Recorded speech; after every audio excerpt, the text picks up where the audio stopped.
Vamos pular alguns versículos aqui para ganharmos tempo em nome de Jesus. Diz assim, verso 1: Naamã, comandante do exército do rei da Síria, era grande homem diante do seu senhor e de muito conceito, porque por ele o Senhor, diga o Senhor, porque por ele o Senhor dera vitória à Síria. Era ele herói da guerra, porém leproso. Verso de número 6 assim: levou também ao rei de Israel a carta, diga a carta. Levou ao rei de Israel a carta que dizia: logo em chegado a ti esta carta, saberás que te enviei Naamã meu servo, para que o cures da sua lepra. Verso de número 8: ouvindo porém Eliseu, homem de Deus, que o rei de Israel rasgara suas vestes, mandou dizer deixai-o vir a mim, e saberás que há profeta em Israel. Verso de número 10 diz assim: então Eliseu mandou um mensageiro dizendo: vai, lava-te 7 vezes no Jordão, e a tua carne será restaurada e ficarás limpo. Naamã, porém, muito se indignou e se foi dizendo: pensava eu que ele sairia ter comigo, pôs-se em pé, invocaria o nome do Senhor seu Deus, moveria a mão sobre o leproso e restauraria o leproso.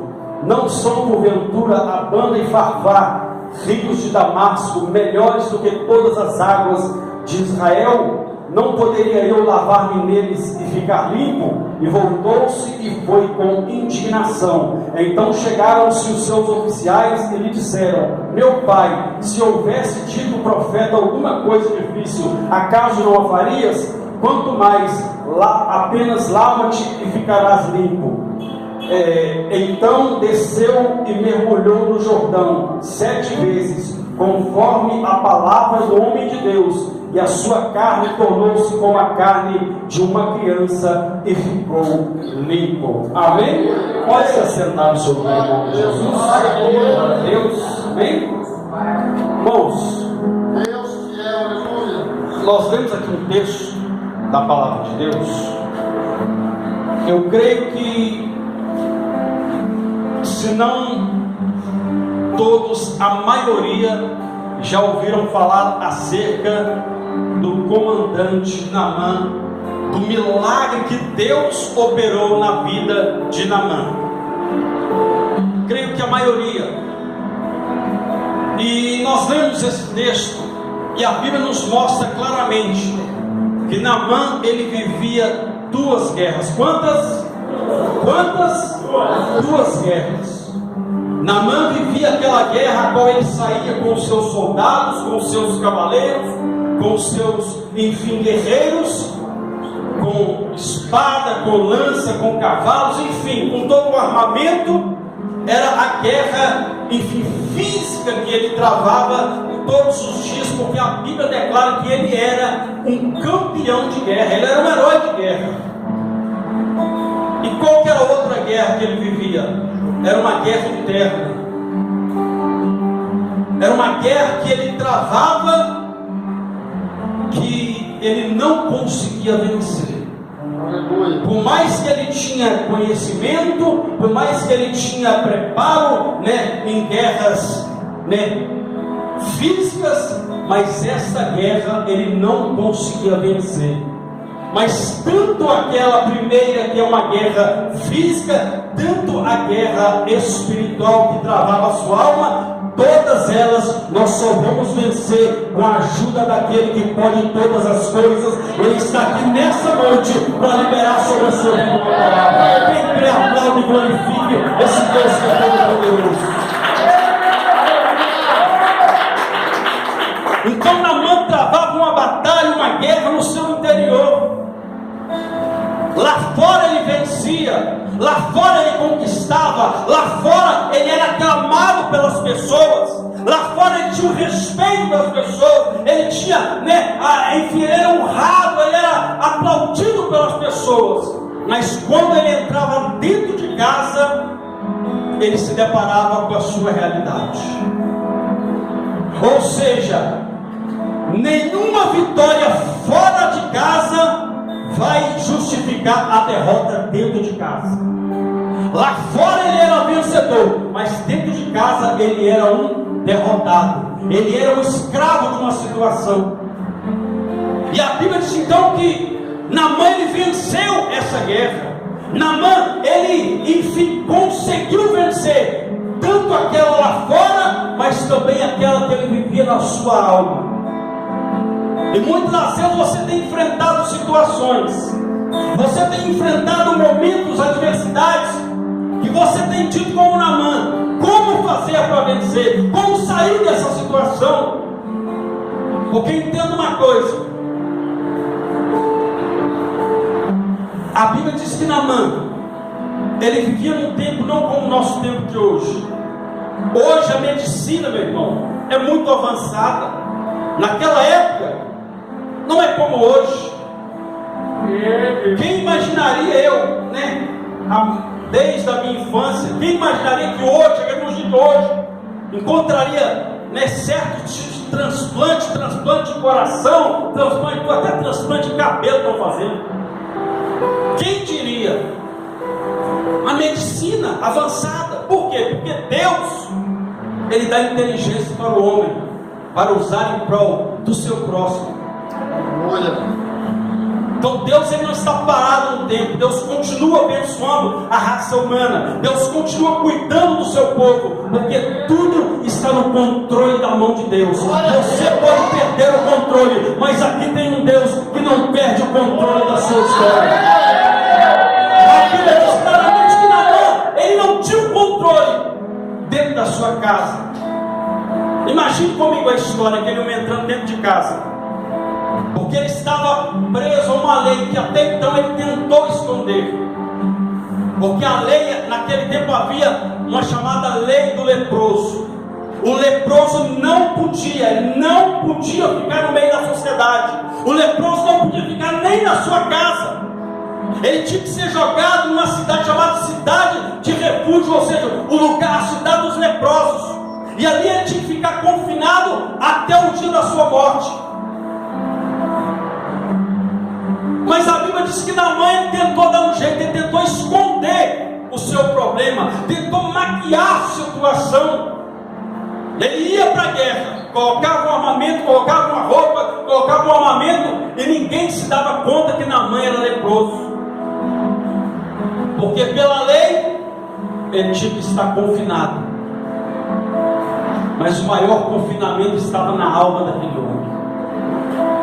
Quando ele entrava dentro de casa, ele não podia abraçar a sua esposa, porque quem tocasse no leproso se tornava leproso também, e também era tido como maldito.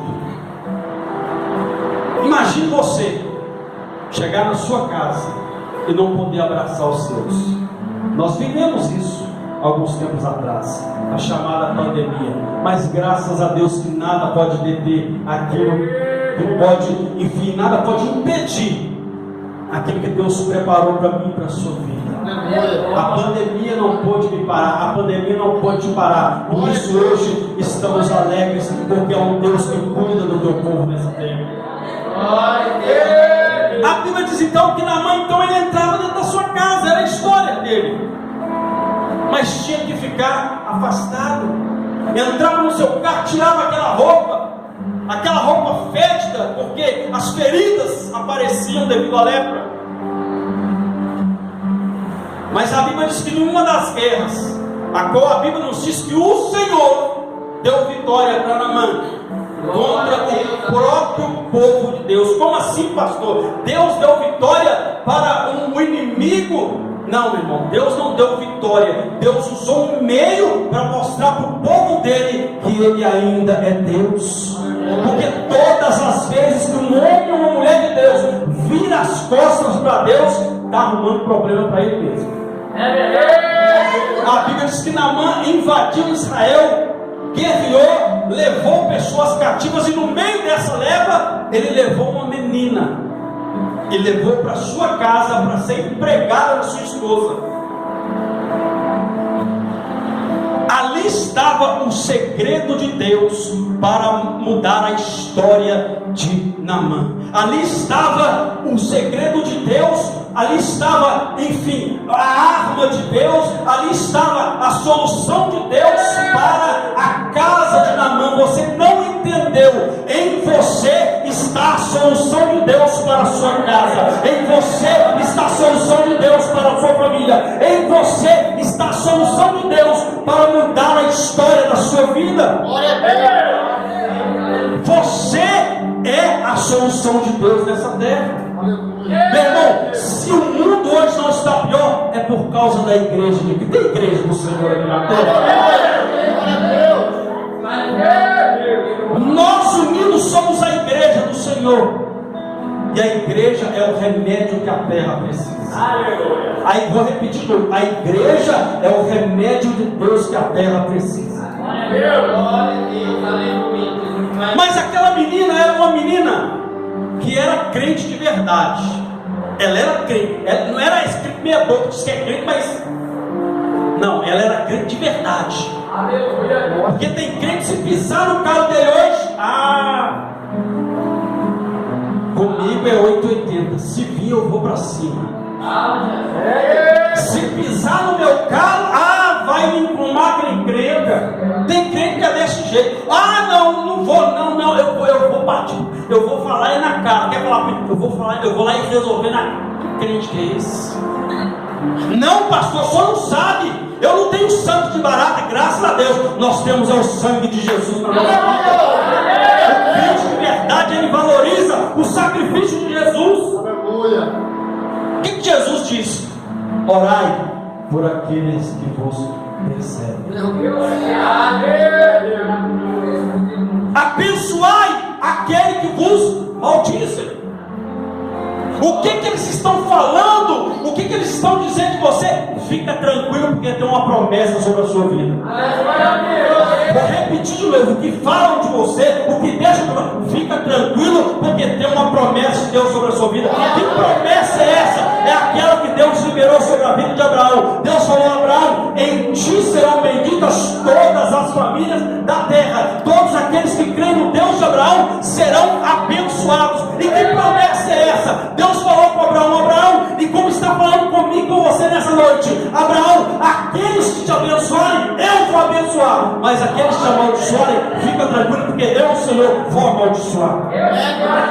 Quem cuida do homem de Deus e da mulher de Deus é o próprio Deus. Não fica preocupado com o que estão falando ou deixou de falar. Apenas creia na promessa de Deus sobre a sua vida.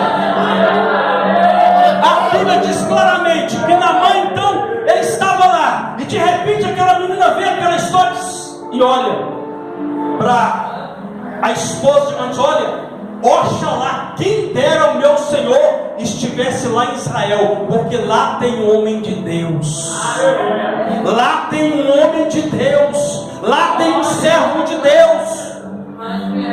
O que estão falando de você por aí? Lá na igreja do pastor, onde o pastor Ronei pastoreia, que é a igreja do Senhor, lá na igreja do pastor Ronei pastoreia, tem um irmão lá que é bênção pura. Glória a Deus, aleluia. Será que é isso que vocês mostram para ele? Glória a Deus. Você não é resultado daquilo que falam de você, você é resultado das suas escolhas. Aleluia. Você é resultado das suas escolhas. A Bíblia diz claramente então que aquela menina era crente. Ela poderia dizer: quer saber? Invadiu a minha terra, escravizou os meus, me tirou da convivência do meu pai e da minha mãe, me escravizou. Que morra com essa lepra, que morra. Tem crente que é assim, ele está doido para ver a caveira do irmão. Ele está doido para ver a caveira. Irmão, você não vai ver a caveira do seu irmão se você não abrir os seus olhos. Você vai fazer como aquele rico que foi para o inferno, vai ficar lá: pai Abraão, tem misericórdia de mim, o lugar que eu estou é um lugar de tormento. Abre os seus olhos. A sua guerra não é contra o seu irmão, é contra o principado e potestade. A Bíblia diz claramente então que ela fala: olha, lá em Israel, se ele soubesse que lá em Israel tem um homem de Deus, ou seja, Quando você crê em Deus, a ajuda de Deus, a resposta de Deus para a sua vida vai vir de onde você menos esperar. A resposta para ele estava dentro da casa dele. Dentro da casa dele. Ele escravizou aquela menina. É por isso, meu irmão, que eu te aconselho: olha para o seu irmão, olha para ele, olha para ela, diga: me trate bem hoje, porque você não sabe onde Deus vai me levar amanhã. Glória a Deus, aleluia. Aquele homem jamais imaginaria que ele foi lá em Israel e trouxe para dentro da casa dele a resposta para o problema dele. Acho que você não entendeu. Você está saindo daqui hoje e está levando a resposta de Deus para dentro da sua casa. Você está saindo daqui hoje, é só para quem crê. Você está saindo daqui hoje com a resposta de Deus para a sua vida. A Bíblia diz então a esperança renasceu no coração daquele homem. E a Bíblia diz que mais que depressa ele vai até o rei da Síria, Ben-Hadad, e diz: olha, lá na minha casa tem uma menina que é lá de Israel, que eu trouxe cativa, e ela me disse isso, isso e isso. Aí a Bíblia diz que o rei de Israel, o rei da Síria, ele pega uma carta e manda para Israel, e mandou para o rei de Israel.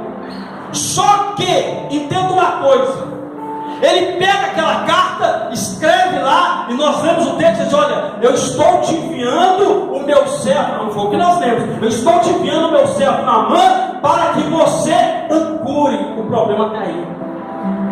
Você quer a solução, mas está esperando do homem. Do homem não vem nada. A nossa resposta vem de Deus. O milagre na sua vida, quem vai operar é Deus. Ah, não, vou lá, porque o pastor Ronei é um instrumento na mão de Deus para abençoar a sua vida. Os homens e mulheres de Deus que sobem aqui são homens e mulheres usados por Deus para abençoar a sua vida. Você corre um certo risco de estar idolatrando o seu pastor.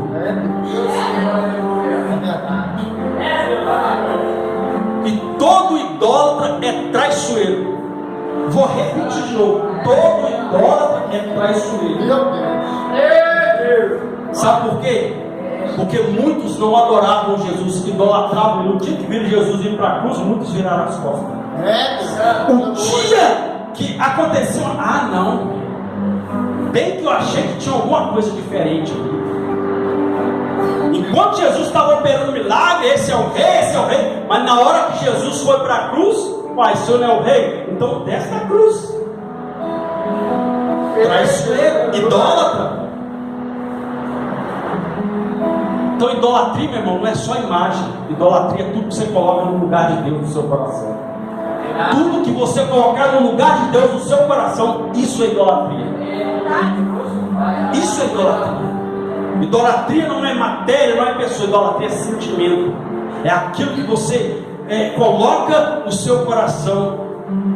Então, se você realmente adora a Deus, Ele é que tem que ser, que está no centro do seu coração.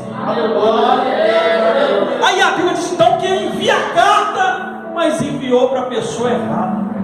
Enviou confiando na pessoa errada. O que foi dito para ele: olha, lá em Israel tem um homem de Deus. Ou seja, é Deus que faz.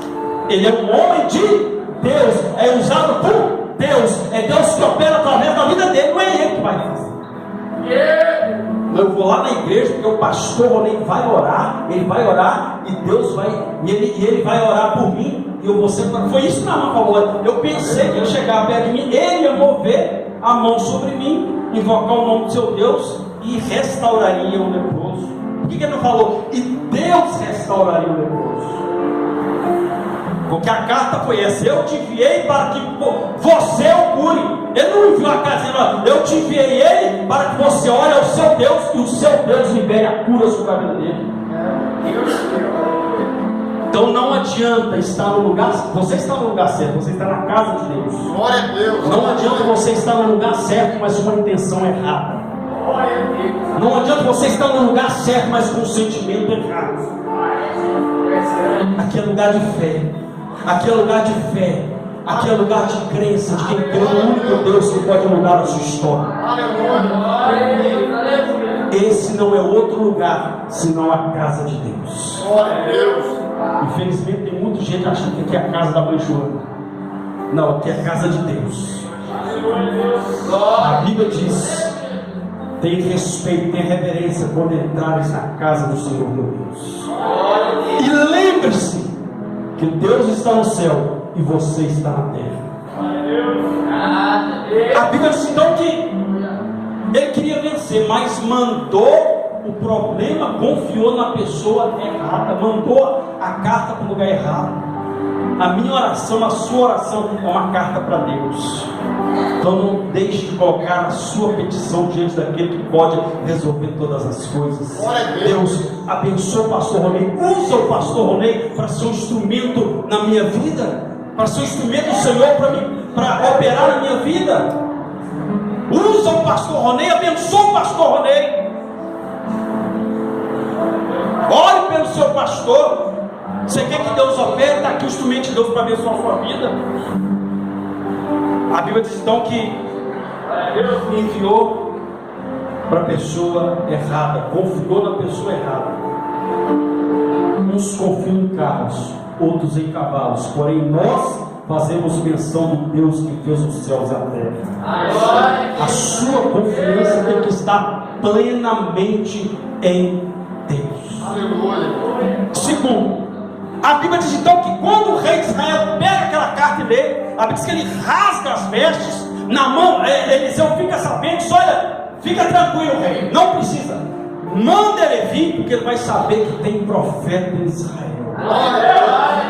Ele se posicionou como homem de Deus. Então você, homem e mulher, você tem que se posicionar como homem e mulher de Deus. Lá no seu serviço pode contar piada moral, mas você continua adorando e glorificando o nome do Senhor. Aonde você passar, meu irmão, entenda uma coisa: o lugar onde ele estava, aonde aquela menina estava, era um lugar pagão, era um lugar de outras crenças, mas ela continuou adorando e servindo ao Deus Todo-Poderoso. É a sua fé. Se posicione aonde você estiver. Você é um homem e uma mulher de Deus. A Bíblia diz então que eles podem mandar ele vir. A Bíblia diz que quando Naamã então chega em Israel, ele chega e para na porta da casa do profeta Eliseu. Parou, simplesmente parou. A Bíblia não diz que ele mandou alguém chamar ele, não, ele simplesmente parou. Por quê? Aqui eu entendo algo. Porque a primeira vez que ele veio, guerreou, levou escravos, se matou alguém, não sei, mas levou escravos. Mas numa guerra sempre alguém morre, né? Então quando ele voltou à cidade, alguém deve ter pensado: pronto, chegou Naamã de novo, vai guerrear novamente, vai lutar contra o povo, vai escravizar mais gente, vai matar mais gente. Imagina, ficou um alvoroço naquele lugar. Mas ele chegou e não aconteceu nada. Mas eu imagino que aquele povo ficou no alvoroço.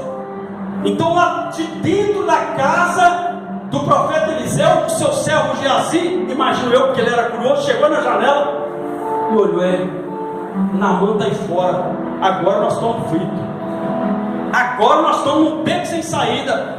A Bíblia diz então que o profeta Eliseu simplesmente fala para ele: olha, vai lá e avisa para ele, porque eu entendo uma coisa, o profeta de Deus já sabia o que ia acontecer naquele lugar. Entenda uma coisa: Deus nunca é pego de surpresa.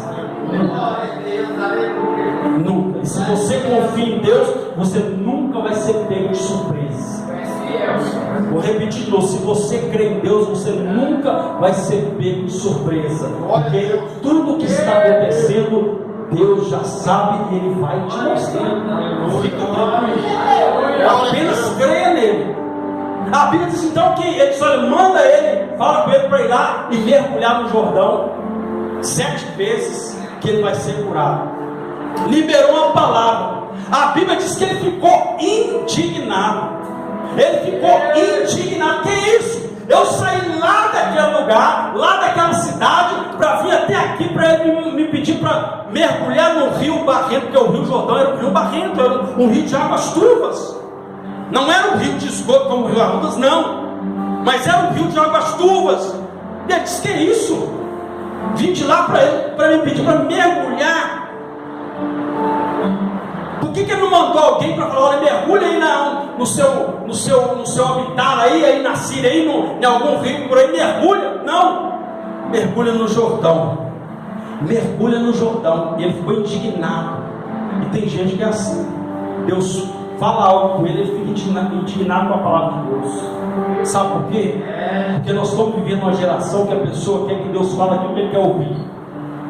Você tem que se preparar para ouvir aquilo que você precisa. Nós temos que nos preparar, irmão, porque entenda uma coisa: quem conhece a realidade, a sua necessidade é Deus. Tem situações que nem nós mesmos sabemos o que é melhor para nós, mas Deus sabe. Deus sabe. Então tem coisas que você quer que vai bater sim, vai dar de encontro se a vontade de Deus, mas tem coisa, meu irmão, que vai de encontro aquilo que você não quer. Mas entenda uma coisa: toda renúncia gera um resultado positivo na sua vida. Tudo aquilo que Deus pede para você fazer, ainda que você não goste, ainda que aquela palavra foi dura, mas ela vai curar a sua alma, ela vai mudar a sua história. Apenas creia na palavra de Deus. Glória a Deus. A Bíblia diz que ele ficou indignado. Tem pessoas que falam: eu fui na casa de Deus, mas eu não ouvi Deus falar. Na verdade, eu não gostei dessa palavra. Não falou. Falou-se, meu irmão. Deus não fala com quem está ausente, Deus fala com quem está presente. A Bíblia só dá um recado: quando ouvires a voz do Senhor teu Deus, não endureçais o vosso coração. Quando Deus bater, fala: Deus, bate mais porque eu quero ser curado. Deus, bate mais porque eu tenho que tomar vergonha na minha cara e virar crente de verdade. Glória a Deus. Aleluia. Não é sair por aí e falar: não gostei, não, eu não concordo com essa palavra. Meu irmão, se não concorda, vai falar com o dono da palavra, que é Deus. Aleluia. Fala com ele. A Bíblia diz então que ele ficou indignado. Aí a Bíblia diz que ele saiu andando e disse assim: pensava eu. O que ele disse? Pensava eu. Irmão, o problema está aí. Não é como eu penso, é como ele pensa. Não é como eu acho, é como ele quer. Pensava eu que ele ia pedir para me mergulhar nos rios cristalinos lá de Damasco. Pensava eu. Os rios lá são mais cristalinos. Os rios de Abana e Farbá são águas melhores do que essas que tem aqui em Israel. Então entenda uma coisa, meu irmão: não é da minha maneira, não é da sua maneira, é da maneira de Deus, é do jeito de Deus, é no momento de Deus, é na hora de Deus, é do jeito que Deus quer. Aceite a vontade de Deus para a sua vida. Aquilo que eu disse: às vezes a pessoa ela quer que Deus trabalhe do jeito dela, não é do seu, é do jeito dele. E muitas das vezes o jeito dele trabalhar não vai te agradar, mas Deus, ele não quer te agradar, ele quer mudar a sua história. Ele quer que você entenda a vontade dele para a sua vida. Ainda, meu irmão, você acabou de cantar, ainda que a sua prova tenha um gosto amargo, mas no final tem um sabor de mel. Tem palavra de Deus que vai ser como algo amargo para a sua vida, mas vai trazer sabor de Deus para a sua vida. Vai trazer resposta de Deus para a sua vida. Ao invés de você questionar a palavra de Deus, Senhor, fala que o teu céu ouve. A Bíblia diz então que ele dispensava eu. Tendo uma coisa, a Bíblia claramente, a Bíblia diz que os pensamentos do Senhor são mais altos do que os nossos. Olha o que o próprio Deus disse: eu sei, ele, o próprio Deus falando, eu bem sei que pensamentos que tenho sobre vós. É Deus é que sabe, irmão. Tem gente que quer dar aula para Deus, é como que a pessoa, você quer ensinar. o professor da aula, você quer ensinar o professor dos professores, o rei dos reis, o senhor do senhor a trabalhar, meu irmão? Para com isso. Deus, mas por que, meu irmão? Em vez de você ficar perguntando por quê, diga, Deus, para quê? O que você quer me mostrar com isso? Em vez de você ficar chorando a morte, você diga, Deus, me mostra. O que você quer que eu aprenda com isso, com essa situação, com esse momento? Que Deus queria mostrar para Naamã o que nem ele enxergava. Naamã, meu irmão, a maior lepra que Naamã tinha estava na sua alma. Nós iniciamos o texto dizendo que o Senhor deu vitória para Naamã. Foi ou não foi? Amém. O Senhor que deu vitória para ele. Aleluia. Glória a Deus. Pastor, como é que o senhor me prova isso? Que Deus estava tratando de Naamã, estava tratando com ele. A Bíblia diz que quando Deus chamou Moisés, né, os amantes da palavra de Deus, Naamã, Deus chama Moisés, ele disse, sim, Senhor. Moisés, coloca a mão no seu peito. A Bíblia diz que Moisés colocou a mão no peito. Aí Deus falou, Moisés, tira a mão do peito. A Bíblia diz que quando Moisés tirou a mão do peito, a mão dele estava leprosa. A mão de Moisés estava leprosa, como Naamã, estava leprosa. Aí Deus falou para ele, Moisés, coloca a mão no peito. Ele colocou a mão no peito. Aí Deus falou, agora tira a mão do peito. Quando ele tirou, a mão dele estava restaurada novamente. O que Deus estava mostrando para Moisés, o que estava mostrando para Naamã e o que mostra para mim e para você. Deus estava, Moisés, o dia que o homem bateu no peito e achar que é alguma coisa, vai ficar leproso. Um dia o homem achar que é ele que faz, que é ele que pode, que é ele vai ficar leproso. Mas o dia que ele bater no peito e dizer, Senhor, miserável homem